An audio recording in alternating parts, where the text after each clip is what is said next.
Welcome to our channel. Today, we're diving into a fun analogy. If countries were characters, who would they be?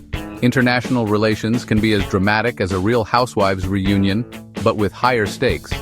Buckle up as we unpack the alliances, rivalries, and frenemies on the global stage. And who better to start with than the good old US of A? Think of this as a crash course in international relations with witty observations. Let's find out, starting with America as our main character. First up, we've got the United Kingdom, America's oldest ally. They're like that cousin you grew up with. Shared holidays, awkward family reunions. You've got a lot of history, some good, some not so much. They emphasize the special relationship, but it feels like an old married couple. Speaking of Canada, they're like that roommate who's always super chill and friendly, always down to split a pizza. You know they've got your back, most of the time.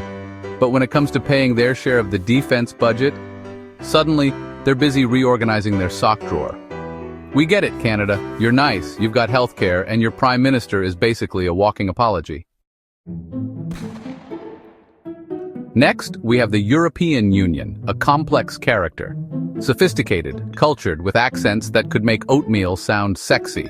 Always up for a philosophical debate, especially criticizing American foreign policy. They're great at enjoying US military protection without chipping in for the cost. Germany, the powerhouse of Europe, the land of efficiency and high-quality automobiles. They're like that one friend who's always got their life together and definitely judges you for that questionable karaoke performance. They're a valuable ally, no doubt, especially when it comes to bailing out struggling economies. But when it comes to military action, they're about as eager as a cat taking a bath. And then there's France. Oh, France, the land of wine, cheese, and perfectly knotted scarves. Effortlessly cool, even in a crisis, rocking a beret like nobody's business.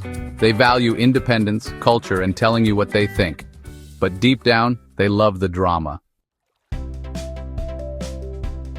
Moving on to Asia, we have Japan, a technological powerhouse with a work ethic that could put an ant colony to shame.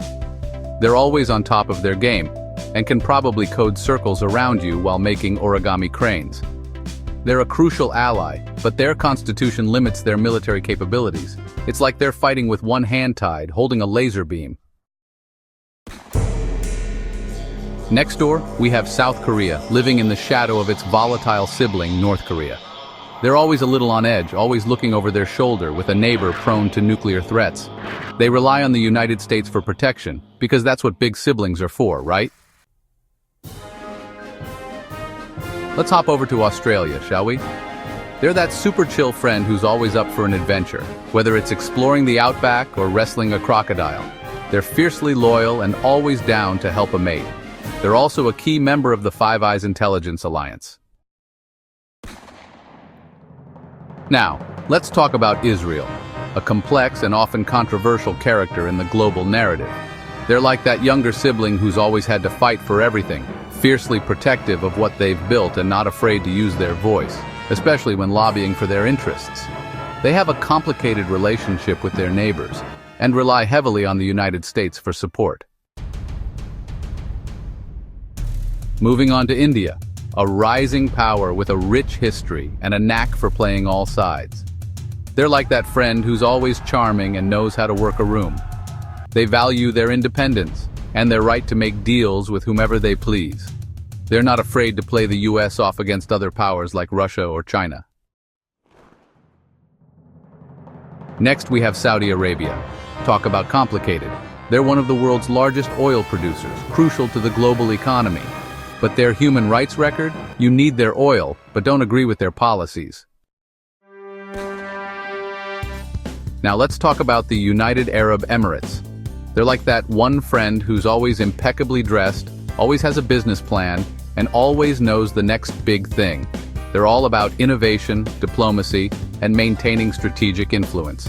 They're friendly with everyone and make deals to achieve their goals. Think of them as masters of the long game, even if it means bending the rules. And then there's Taiwan, a vibrant democracy living under the threat of an assertive China. They're like that talented friend everyone loves but lives next to a bully who keeps threatening them. The US has their back, even if it means walking a tightrope and risking China's wrath. It's delicate, but sometimes you gotta stand up for what's right, even if it means a geopolitical brawl. Last, but certainly not least, we have Ukraine. They're like that new friend who's incredibly brave and resilient, but in a tough spot thanks to Russia. They're relying on the US and allies, becoming a symbol of resistance. It's a reminder that in this global game, the stakes are real. Sometimes you gotta fight for what you believe in.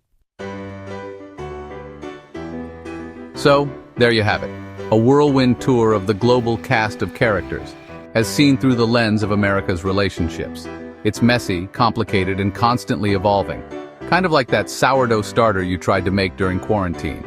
But one thing's for sure, it's never boring. Thanks for watching. If you enjoyed this video, don't forget to like, comment, and subscribe.